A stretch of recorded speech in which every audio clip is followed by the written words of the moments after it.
अब क्या बताते हैं कि देखो जो भक्ति करते हैं परमात्मा उनके अंग संग रहते हैं, लेकिन हम औपचारिकता ज्यादा करते हैं, डिमांड भी ज्यादा करते हैं। सच्चे दिल से, सच्ची भावना से, सच्ची लगन से हम भक्ति ना करते भगवान की, तब तक दाता आपको विशेष राहत नहीं देता। राहत तो देते हैं, विशेष नहीं दे पाते।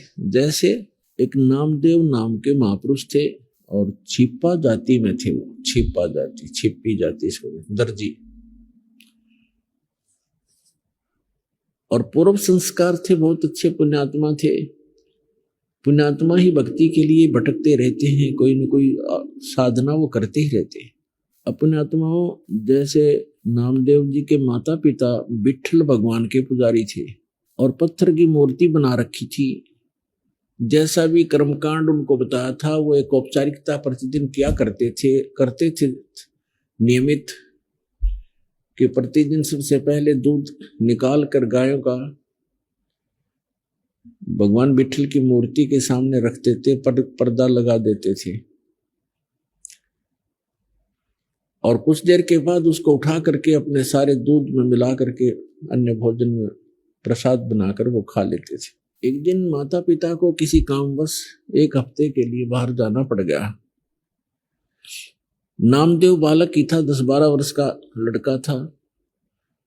तो उन्होंने कहा कि बेटा आप घर पे रहना, भगवान विट्ठल को भोग लगाना, दूध सुबह सुबह दूध का भोग लगाना भगवान को, और पीछे भोजन करना। बेटा भगवान को भोग लगाए बगैर भोग आपने भोजन नहीं करना है, ऐसे याद रखना। कच्छा पिता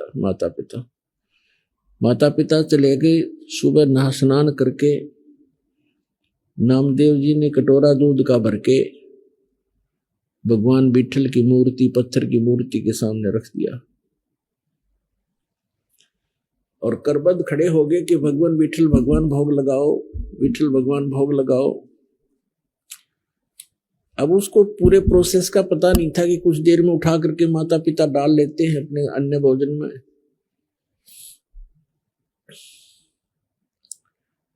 खड़ा रहा घंटा 2 घंटा, विट्ठल भगवान ने कोई भोग नहीं लगाया। उसमें कुछ चींटियां चढ़ गई तो उसने सोचा भी हमसे भगवान प्रसन्न नहीं है मेरे से, और उस दूध को वहां से उठा लिया। अगले दिन फिर नहा धो करके खूब हृदय से प्रार्थना की, दूध रख दिया, यही रहा, कुछ नहीं, भोग नहीं लगा, फिर उठा लिया। 2 दिन उन्होंने भी, भगवान नामदेव जी ने भी कुछ भी आहार नहीं किया। तीसरे दिन फिर ऐसा ही हुआ। बच्चा था, भूख से बहुत व्याकुल हो गया और कहा भगवान जब तक आप भोग नहीं लगाओगे, मेरे माता पिता का आदेश है, आपका दास भी भोजन नहीं कर सकता। मुझसे अवश्य कोई गलती हुई होगी, क्योंकि मैं पूरी पूजा विधि से परिचित नहीं हूं भगवान, बालक हूं, मेरी कोई त्रुटि है, क्षमा करो। आप भोग नहीं लगाओगे, मेरे माता पिता मुझसे नाराज होंगे, मुझे गुस्सा होंगे, और भगवान आप भोग लगाओ, मेरी त्रुटि को माफ करो प्रभु। अब तीसरे दिन जाकर के भगवान ने देखा कि बालक, वह पत्थर तो था नहीं, वो तो कुछ सुन नहीं रहा था, कुछ कर नहीं रहा था। अब कहते हैं 100 साल सिद्धर मैं करूं अपने जन के काज, स्वयं परमात्मा आए सूक्ष्म रूप धारण करके, और पत्थर की मूर्ति के हाथ ऐसे आगे को बढ़ा दिए, उनमें कटोरा पकड़ा, और नामदेव समझ रहा है कि पत्थर पी रहा है, और पी रहे थे भगवान सूक्ष्म रूप में। नामदेव की खुशी का कोई ठिकाना ना रहा। नहाया धोया, भोजन पाया। उनके माता पिता आए, उन्होंने तो आते ही पूछा कि बालक है, कहीं गलती से भोग ना लगाया हो भगवान को। पूछा बेटा भगवान को, विट्ठल भगवान को भोग लगाया था ना? उन्होंने कहा माता जी भोग तो मैं प्रतिदिन लगाता था, लेकिन भगवान ने नहीं लगाया। भगवान ने तीसरे दिन भोग लगाया, 2 दिन कुछ नहीं आहार किया, और मैंने भी कुछ नहीं किया, मैं भी दुखी बहुत हो गया था, भूख बहुत सताती थी, लेकिन मैंने भोग नहीं, मैंने आहार किया नहीं। तीसरे दिन मैंने विशेष प्रार्थना की, भगवान भोग लगाओ, तब भगवान ने भोग लगाया। अब वो नामदेव के माता पिता उस बच्चे के मुंह की तरफ देख रहे हैं कि ये झूठ बोल रहा है। ये कह रहा है कि तीसरे दिन भगवान ने दूध पी लिया, बट विठल भगवान की मूर्ति ने, उन्होंने सोचा ये झूठ बोल रहा है, इसने भोग भाग नहीं लगाया और हमसे डरता कह रहा है। लेकिन बच्चे के आव भाव से लग रहा था कि झूठ नहीं बोल रहा। तो उन्होंने पूछा, बेटा सचमुच भगवान ने दूध पी लिया? तीसरे दिन पिया माँ। पिताजी तीसरे दिन पिया। अच्छा कैसे? हमारे सामने पिला के दिखा। अगले दिन सुबह उसी तरह दूध का कटोरा लेके स्नान करके रख दिया, दूध नहीं पिया विठल ने। अब नामदेव ने कहा, भगवान आपका दास आज मेरे माता पिता के सामने झूठा सिद्ध होगा, मुझसे फिर अवश्य कोई त्रुटि हुई होगी। भगवान हे मालिक,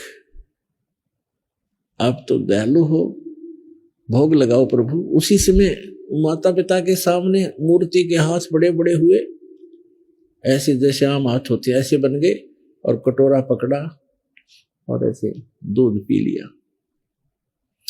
अब नामदेव के पिता का खुशी का ठिकाना नहीं रहा। उसने सारे गांव में बता दी कि मेरे पुत्र ने विठल भगवान को भोग लगा दिया, भगवान ने दूध पिया, हमारे सामने पिया। किसी गांव वाले का ये विश्वास नहीं हो कि झूठ बोलते हैं, बाउंडर फैलाते हैं, दुनिया को भ्रमित करते हैं। ये अपने बेटे की महिमा बनाना चाहता है, इसको महंत बनाना चाहता है। जैसा जैसी सोच जिसकी थी, पंचायत हो गई कि पंचायत के अंदर विठल भगवान की मूर्ति रखी जाएगी, उसमें दूध पिलाएगा तेरा पुत्र, मानेंगे नहीं तो देश निकाला देंगे, तुम्हें गांव से निकालेंगे। पंचायत होगी, विठल बुला लिया, विठल भगवान रख दिए। नामदेव के पिता नामदेव पंचायत में हाजिर हुए। तब कहा कि नामदेव यहां हमारे सामने मूर्ति को भोग लगा के दिखा। तो रख दिया दूध। काफी देर होगी, जब सब लाल पीले हो गए, झूठा है, कपटी है, देखा ना, तब नामदेव ने कहा कि हे भगवान,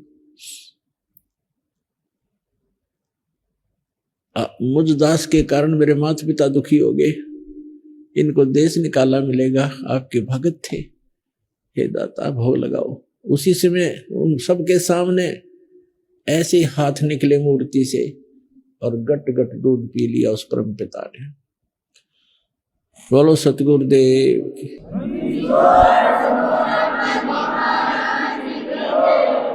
तो पुण्यात्माओं, ये न तो मूर्ति पी रही थी, भगवान ने जो कुछ किया कबीर भगवान ने किया, और उस अपनी प्यारी आत्मा नामदेव के लिए किया, क्योंकि पूर्व जन्म का भक्त था। अब वर्तमान में ऐसी लीलाएं भी नामदेव के द्वारा हो गई थी, बहुत महिमा के पात्र भी बन गए थे, लेकिन मोक्ष नामदेव जी का नहीं था।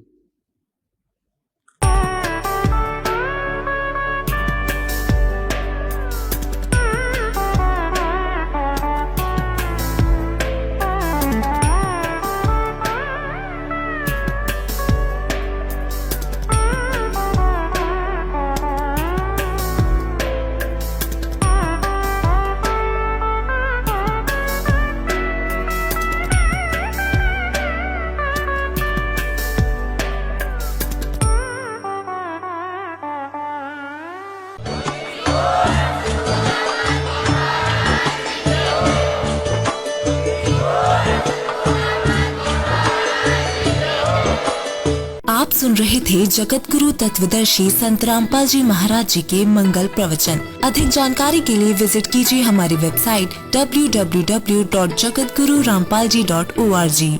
संत रामपाल जी महाराज जी के शुभ आशीर्वाद से पूरे विश्व भर में 500 से भी ज्यादा नाम दीक्षा केंद्र हैं, जिन पर संत रामपाल जी महाराज जी द्वारा ऑनलाइन निशुल्क नाम दीक्षा दी जा रही है। अपने नजदीकी नाम दीक्षा केंद्र का पता करने के लिए संपर्क करें 8222880541।